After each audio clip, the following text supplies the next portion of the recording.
रात के 10 बज रहे थे। चंदनपुर गांव के एक घर में अजीब सा शोर हो रहा था।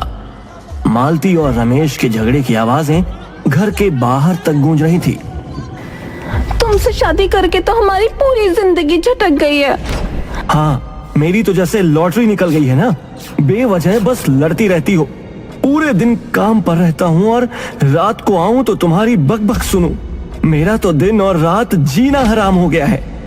ओहो, तो तुम मुझसे परेशान हो? ठीक है, तो दे दो मुझे तलाक। क्यों रखा है मुझे? दे देता, लेकिन मैं बस इस बात से मजबूर हूँ कि तुम्हारी वजह से मैंने मेरा परिवार छोड़ा था और अब तुमको छोड़कर उनके पास भी तो नहीं जा सकता। जाऊंगा तो बाबूजी मुझे घर में फिर से रहने नहीं देंगे। तो बस फिर क्यों बहस कर रहे हो? चलो सो जाओ चुपचाप। यह सुनकर बेचारा रमेश चुपचाप पलंग पर जाकर सो गया और मालती भी मुस्कुराती हुई उसकी बराबर में जाकर लेट गई।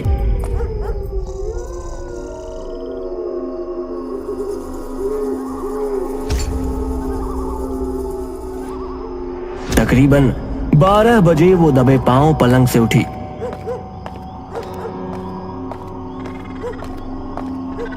उसने आईने में देखकर अपने होठों पर लिपस्टिक लगाई।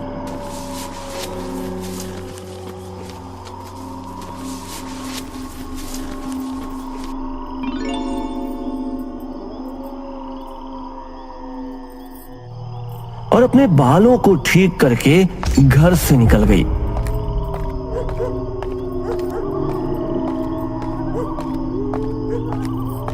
वो घर के बाहर बगल वाले पार्क में पहुंची, जहां पर जगदीप पहले ही मौजूद था। अरे, तुम आज तो बड़ी जल्दी आ गई। हाँ, आज मैंने लड़ाई करके उसे जल्दी सुला दिया। अगर लड़ाई न करती तो आराम से मुझसे बातें करता, उसके बाद सोता। उसमें तो 2 बज जाते। वो दोनों बाहों में बाहें डाले पार्क में घूमते हुए बातें करने लगे। जब तुम्हारे साथ होती हूँ तो महसूस होता है कि मैं जिंदा हूँ। और उस रमेश की, उसकी तो पूछो ही मत। उसे काम के अलावा कुछ नहीं दिखता। इन्होंने काफी देर बातें की और फिर दोनों वहीं जमीन पर लेटकर चांद को देखने लगे। ये चांद मुझे बिल्कुल भी अच्छा नहीं लगता। अरे क्या बोल रहे हो तुम? चांद का तो हर कोई दीवाना है। कितना खूबसूरत होता है। हाँ, पहले मुझे भी यही लगता था, लेकिन तुमसे मिलने के बाद अब मुझे ये चांद कुछ खास नहीं लगता। ये सुनकर मालती शर्मा जाती है। ओहो मेरी रोमियो। जान, मैं तुम्हारे पति की तरह नहीं हूँ। मैं तुमको छोड़कर कभी नहीं जाऊंगा। हमेशा तुम्हारा साथ दूंगा, चाहे कुछ भी हो जाए। ये दोनों इसी तरह से बातें कर रहे थे, तभी इनको आसमान में एक आकृति उड़ती नजर आई। अरे वो क्या है? आज चील रात में कैसे उड़ने लगी? वो आकृति इन दोनों के ऊपर ही मंडरा रही थी। अचानक वो धीरे धीरे नीचे आने लगी। इसका साइज तो बढ़ता ही जा रहा है। वो चीज जैसे ही नीचे आई तो उसे देखकर इन दोनों की आंखें फटी रह गईं। एक भयानक चेहरा, चील के जैसे पंख और लाल चमकती आंखें। हाथ और पैर काफी पतले थे, लेकिन उनमें शक्ति बहुत थी।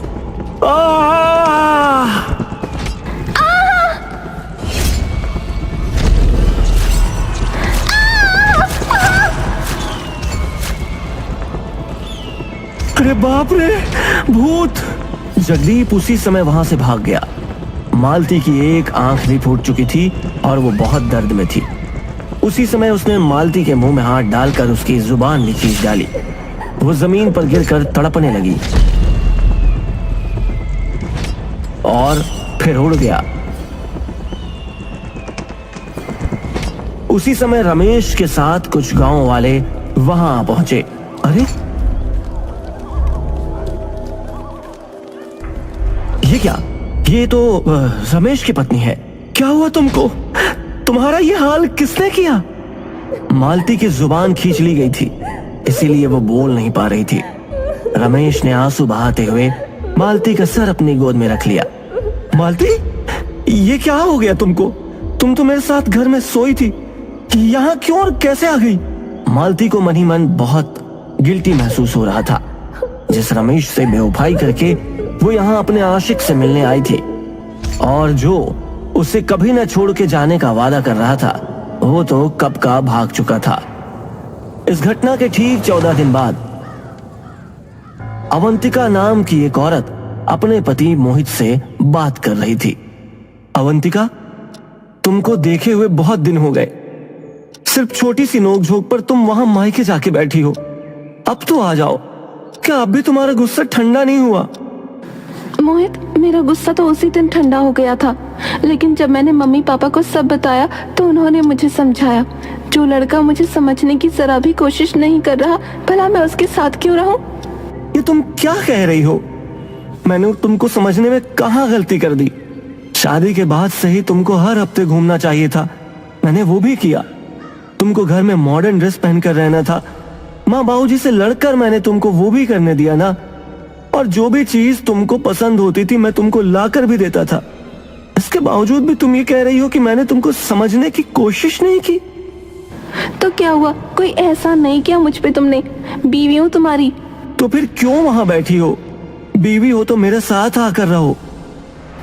क्योंकि मैं ये समझ चुकी हूँ कि मेरे माँ बाप तुम्हारे बारे में सही थे। तुम मेरे लायक थे ही नहीं। अब रहो चुपचाप वहाँ आराम से। जब मुझे तलाक देना हो तो बता देना, वरना मेरे वहाँ आने की उम्मीद तो तुम छोड़ ही दो। ये कहकर अवंतिका ने कॉल कट कर दी। मोहित एक पल को बिल्कुल सन्न रह गया। उसको वो सभी बातें याद आ रही थी जो शादी से पहले अवंतिका उससे कहा करती थी। उसकी आंखों से आंसू जारी हो गए और उसने मोबाइल जमीन पर पटक दिया और गुस्से को चीरती हुई एक चीख उसके कंठ से निकली। उसी समय मोहित के सर पर कोई आकृति मंडरा रही थी। बिल्कुल सही किया बिटिया, इसी तरह इसकी अकल ठिकाने आ जाएगी। तू हमारी बात मानकर इससे शादी नहीं करती ना, तो आज तुझे ये दिन नहीं देखना पड़ता। ये सुनकर अवंतिका चुपचाप अपने कमरे में जाकर सो गई। चलो मैं भी सोने जा रहा हूं, ठीक है? ठीक है जी। अवंतिका के पिता चारपाई लेकर छत पर पहुंचे।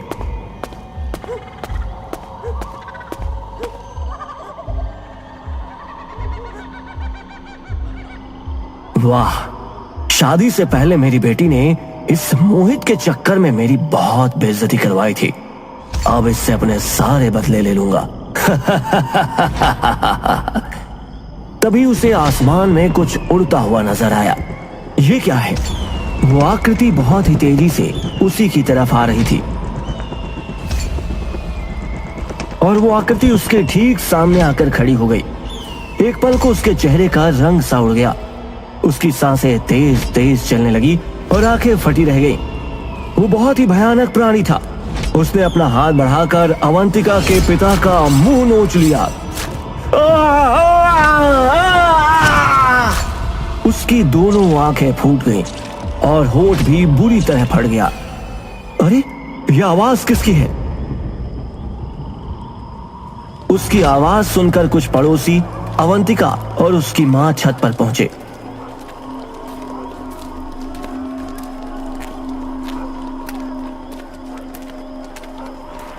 पिताजी, ये किसने किया? पता नहीं क्या था वो। बहुत भयानक और खूंखार था। उसका बहुत खून बह रहा था। गांव के लोग उसको जीप में डालकर हॉस्पिटल लेकर गए और उसे भर्ती कराया। कुछ देर बाद वहां पुलिस पहुंची। हाँ, बोलो भाई, कैसे मुंह नोचवा बैठे? इंस्पेक्टर साहब, मैं छत पर सो रहा था। अचानक एक बेहद भयानक उड़ने वाला प्राणी वहां आया और उसने मेरा मुंह बुरी तरह नोच लिया। अरे, कौन है भाई जो उड़कर लोगों पर हमले कर रहा है? इस महीने का यह दूसरा मुंह नोचने वाला केस है। कौन है यह मुंह नोचवा? और अगर यह सच में उड़ना जानता है तो पुलिस इसको कैसे पकड़ेगी?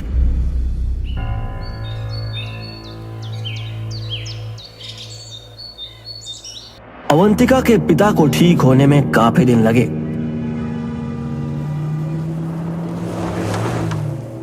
एक शाम उसकी माँ किचन में खाना बना रही थी। तभी खिड़की पर किसी की परछाई नजर आई। अरे कौन है बाहर? तो सामने का मंजर देखकर उसकी आंखें फटी रह गई। उसने देखा कि सामने मुंह नोचवा खड़ा हुआ था। उसने अवंतिका की मां पर भी हमला कर दिया और उसको बुरी तरह घायल करके उड़ गया। माँ! अवंतिका के मां और बाप दोनों अब पलंग पर आ चुके थे। उसने अब मोहित को कॉल कर दिया। हेलो मोहित। बोलो, अब क्या बात है?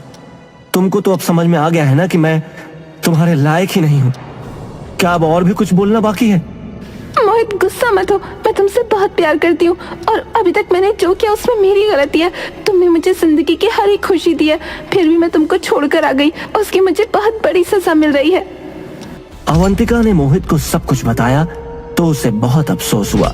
अवंतिका, अपने आप को अकेला मत समझो, मैं आज ही वहां आ रहा हूँ। मोहित उसी समय अवंतिका के गांव के लिए निकल गया और 4 घंटों के सफर के बाद जब वो वहां पहुंचा तो अवंतिका ने उसे कस कर गले लगा लिया। मोहित ने चैन की सांस ली और शुक्र अदा किया भगवान का, जिसने इतने दिनों बाद अवंतिका को उसकी गलती का एहसास कराया और इन दोनों को आपस में मिलाया। एक लड़की एक बूढ़े आदमी के साथ जंगल की तरफ कदम बढ़ा रही थी। उसके चेहरे पर अजीब तरह का डर था और वो बूढ़ा भी कुछ परेशानी में लग रहा था। वो दोनों जाकर एक बरगद के पेड़ के नीचे रुके और उसके बाद अचानक उस बूढ़े ने अपने झोले से चाबुक निकाला और उस लड़की को चाबुक से मारने लगा।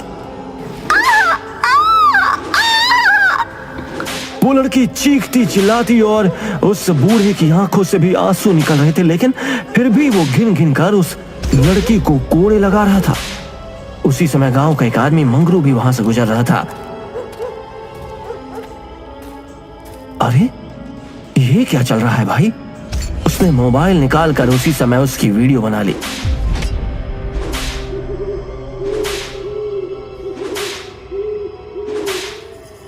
इस गांव से 200 किलोमीटर दूर मोदी नगर जिले में एक औरत अपने घर की छत पर सो रही थी। तभी उस पर मुंह नोचवा का हमला हुआ। धीरे धीरे उत्तर प्रदेश के हर शहर में ऐसी घटनाएं देखने को मिल रही थी। अब लोगों ने रात में निकलना तक बंद कर दिया था और घर की छत पर या आंगन में न सोकर सभी अपने कमरों में ही सोया करते थे।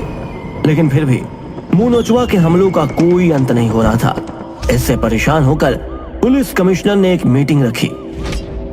पूरे राज्य में अजीब सा कोहराम मचा हुआ है। मुंह नोचवा ने तो डर का माहौल ऐसा पैदा कर दिया है जिससे लग रहा है कि पुलिस प्रशासन बस हाथ पर हाथ धरे बैठा है। सभी लोग आपस में मुंह नोचवा के बारे में बातें करने लगे, लेकिन किसी से कोई हल ना निकला। ऐसे में इंस्पेक्टर करण अपनी कुर्सी से उठा। कमिश्नर साहब, अगर वो कोई जानवर है तो उसकी सीमा एक शहर या गांव तक ही सीमित होनी चाहिए थी और कुछ लोगों को उसने घर के अंदर घुसकर भी हमला किया है और वो अलग अलग शहरों में अलग अलग घरों में लोगों पर हमले कर रहा है। ऐसा लगता है जैसे उसका कोई ना कोई मकसद है। वो किसी की जान नहीं ले रहा, सिर्फ हमले कर रहा है। बात तो तुम्हारी सही है इंस्पेक्टर करण, लेकिन जो हवा में उड़ता हो उसको पकड़ना या उसके बारे में बात करना हमें बहुत मुश्किल लग रहा है। लगता तो मुझे भी मुश्किल ही है, लेकिन नामुमकिन तो नहीं है ना। इंस्पेक्टर करण जी जान से इस केस की इन्वेस्टिगेशन में लग गया। वो हर एक शहर गया जहां मुंह नोचवा की वारदातें हुई थी और फिर कमिश्नर से आकर मिला।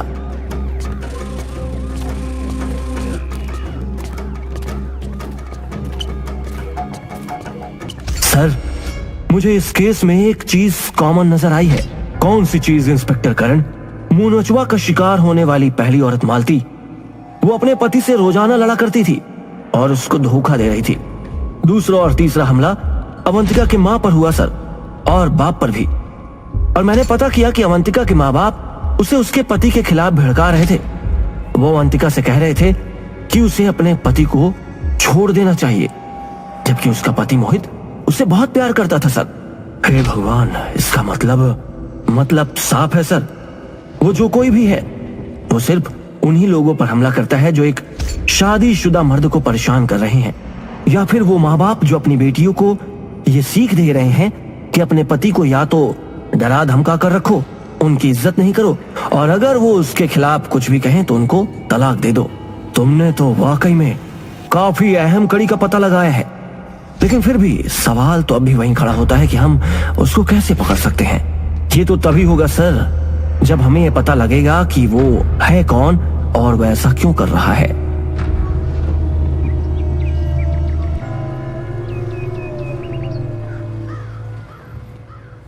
अगली शाम मंगरू थाने में आया।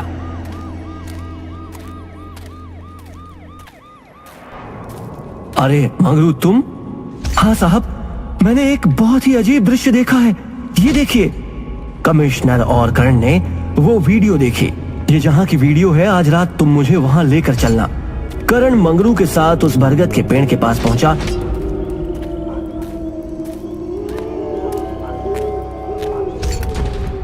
और दोनों छिपकर वहां बैठ गए। रात के 12 बजे के समय वो लड़की और वो बूढ़ा वहां पर आए, और वो हर बार की तरह इस बार भी बूढ़ा लड़की को कोड़े लगाने लगा।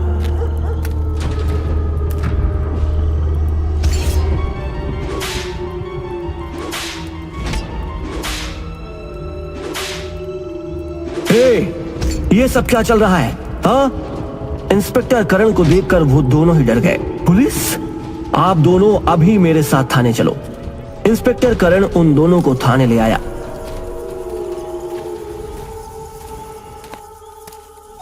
पूछताछ करने पर पता चला कि वो दोनों बाप बेटी है, और उस लड़की का नाम मोहिनी है।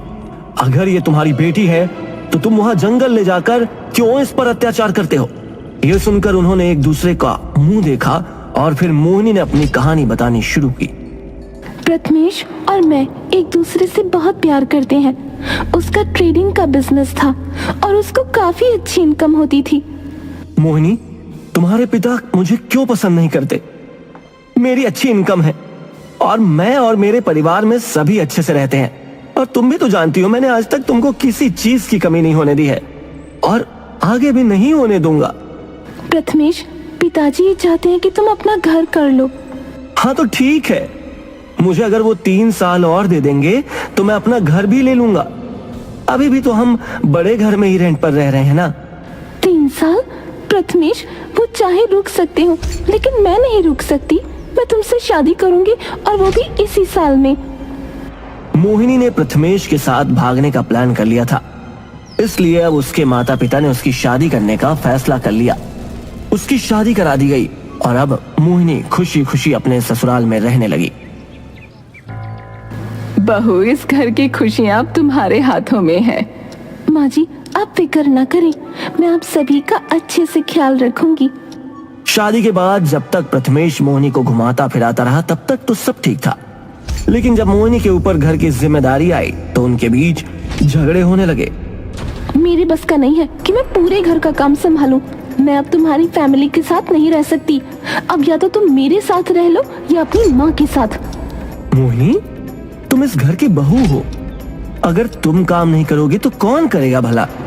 ओहो, तो तुमको नौकरानी की जरूरत थी, इसलिए तुमने मुझसे शादी की? ये तुम क्या कह रही हो? तुम्ही ने शादी से पहले मुझसे कहा था ना कि तुम घर में अच्छे से रहोगी और कभी भी मेरा साथ नहीं छोड़ोगी। वो सब मैंने बोला था ये सोचकर कि तुम मुझे समझोगे, लेकिन तुमको तो बस अपनी माँ और बहन नजर आ रही हैं। मैं अभी पिताजी को बताती हूँ। ये कहकर उसने अपने पिता को कॉल लगाया। बेटी, मैंने तो पहले ही कहा था कि वो लड़का तेरे लायक नहीं है, छोड़ दे उसको। मुझे माफ कर दो पिताजी, मुझसे गलती हो गई, अब मैं आपके पास आ रही हूँ। ये कहकर उसने अपना बैग पैक कर लिया और अपने पिता के घर चली गई। प्रथमेश की वो सारी बातें याद आती जो वादे मोहिनी ने उससे किए थे, तो उसकी आंखों से आंसू निकल आ जाते। वो उसके घर उसे लेने के लिए भी पहुंचा। तू हमारी बेटी के लायक नहीं था, निकल जा यहाँ से। उसके पिता ने प्रथमेश की बहुत बेइज्जती की और मोहिनी इस पर बिल्कुल चुप रही। क्या हुआ? तू तो बहू को लेने गया था ना, वो तेरे साथ आई नहीं? माँ, उसके पिता ने मेरी बहुत बेइज्जती की और मुझे घर से भी निकाल दिया। गम इस बात का नहीं है कि उन्होंने ऐसा किया, गम तो इस बात का है कि जो लड़की कहती थी कि वो हमेशा मेरा साथ देगी, अगर उसके पिता मुझे इज्जत नहीं देंगे तो वो उन्हें छोड़ देगी, उसी के सामने मुझे बेइज्जत किया जा रहा था और वो चुप थी। और अब भी ना उसकी कोई कॉल है ना कोई मैसेज। बेटा मैं तो पहले ही कह रही थी, वो जो कुछ भी बोल रही है, अगर उसने ऐसा नहीं किया तो तेरी जिंदगी खराब हो जाएगी। मेरी जिंदगी तो खराब हो गई, लेकिन अब मैं किसी और की जिंदगी खराब नहीं होने दूंगा, ना ही ऐसी औरतों को सुकून से जीने दूंगा, और ना ही ऐसे माँ बाप को जो अपनी बेटी को बस यह सिखाते हैं कि अपने पति को बस पैर की जूती समझो। इसके बाद प्रथमेश ने तंत्र मंत्र का सहारा लिया। वो शैतान की उपासना करने लगा और उसने एक महान सिद्धि की शुरुआत की। 40 रातों तक उसने सिद्धि की और आखिरी रात उसने 10 चमगादड़ों की गर्दनें काटी और उनकी खून को एक प्याले में इकट्ठा किया। अब महामंत्र पढ़ने का समय आ गया है। उसने एक महामंत्र पढ़ा और फिर उस खून पर फूंका। उसके बाद उसने वो प्याला उठाया और एक ही सांस में सारा खून पी गया।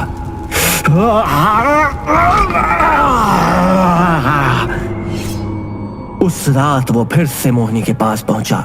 मोहिनी, तुमको आज मेरे साथ चलना ही होगा।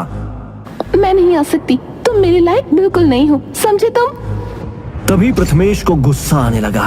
यहां से दफा होता है कि नहीं? देखते ही देखते वो एक बहुत ही भयानक जीव में बदल गया और उसने मोहिनी का मुंह नोच लिया। उसके बाद वो वहां से उड़ गया, लेकिन वो हर रोज मुझ पर और पिताजी पर हमले कर रहा था। तब मैं एक तांत्रिक से मिली। वो तुझसे और तेरे पिता से नाराज है। अगर तू उससे छुटकारा चाहती है तो तुझे एक उपाय करना होगा। मैं तुझे एक मंत्र दूंगा। तुझे रोजाना रात के समय वो मंत्र पढ़ना होगा और अपने पिता से अपने शरीर पर 30 कोड़े लगवाने होंगे। जिस रात तू कोड़े खाएगी वो तुम दोनों पर हमला नहीं कर पाएगा, और ऐसा तुझको 70 रातों तक करना है। 70 रातें पूरी होने के बाद काली दुनिया का दरवाजा खुल जाएगा और वो उस दुनिया में चला जाएगा। तुम उससे इतना प्यार करती थी, फिर तुम इतना कैसे बदल गई? मुझसे बहुत बड़ी गलती हो गई है इंस्पेक्टर साहब। काश मैं ठंडे दिमाग से काम लेती तो सब कुछ ठीक होता। वो आज भी मेरे साथ होता, मेरे पास होता। तो अब तुम्हारी कितनी रातें और रह गई हैं? बस 15 रातें और रह गई हैं। उसके बाद वो हमेशा के लिए इस दुनिया से चला जाएगा। करण ने यह खबर अब पूरे राज्य में फैलाने का काम शुरू कर दिया। इस खबर को अखबार और न्यूज चैनल और इंटरनेट के जरिए फैलाया गया। अब सभी लड़कियां अपने पति से झगड़ा करते हुए डर रही थी और सभी माँ बाप भी सुधर गए थे। अरे बेटी, तू इतनी रात में? हाँ पिताजी, ये मुझसे लड़ रहे थे, मैं यहाँ आ गई। अब मैं और उस आदमी के साथ नहीं रह सकती। अरे बेटी, ऐसा नहीं करते। शादी के बाद वही तुम्हारा असली घर है, ये नहीं। पिताजी, आप ये क्या कह रहे हैं? आप ही तो मुझसे कहते थे कि वो आदमी मेरे लिए सही नहीं है। बेटा, उसने तुझसे शादी की है, भला वो सही नहीं होगा तो और कौन होगा? अरे लेकिन कुछ नहीं। झगड़े तो तेरे पिताजी और मेरे बीच में भी होते हैं, तो क्या मैं तेरे पिता को छोड़कर चली जाऊंगी? इसी तरह से अब हर एक बीवी और उसके माता पिता सुधर गए थे, और जो नहीं सुधर रहे थे उनके ऊपर जानलेवा हमला होता और वो नुकसान उठाकर सुधर जाते थे। वैसे तो वो जो कोई भी है क्राइम कर रहा है, लेकिन अगर एक इंस्पेक्टर से हटकर सोचा जाए तो वो बिल्कुल सही भी कर रहा है। रोजाना कितनी ऐसी कंप्लेंट आती थी जिनमें पतियों पर इल्जाम लगाए जाते थे, हमें उन्हें जेल में डालना पड़ता था। लेकिन अब तो सभी खुश हैं और अच्छे से रह रहे हैं। इसी तरह 70वीं रात आई। मोहिनी के पिता उसको कोड़े लगा रहे थे। आसमान पर काले बादल छा गए। उसी समय वहां पर मोहनचुआ आया। नहीं, ऐसा मत करो, मैं तुमको छोड़कर नहीं जाऊंगा मोहिनी। तुम्हारे साथ जो कुछ भी मैंने किया बहुत गलत किया, लेकिन अब तुम जो कर रहे हो वो भी सही नहीं है। नहीं। उसके पिता ने मोहिनी को 30 कोड़े लगाए। तभी आसमान से बिजली कड़की और मोहनचुआ को उठा ले गई। शुक्र है ऊपर वाले का, इंस्पेक्टर करण को इतना बड़ा केस सॉल्व करने के लिए इनाम दिया गया और अब राज्य में शांति भी हो गई। तभी एक दिन, अब देखना तुम, अब मैं अपना असली रूप दिखाऊंगी। तुम्हारा रक्षक मुंह नोचवा जा चुका है। मीनाक्षी झगड़ा मत करो। तुम बात बात पर मुझे छोड़ने की बात क्यों करती हो? मैं छोड़ कर रहूंगी। वो घर से निकली ही थी कि तभी मुंह नोचवा उसके सामने आ गया।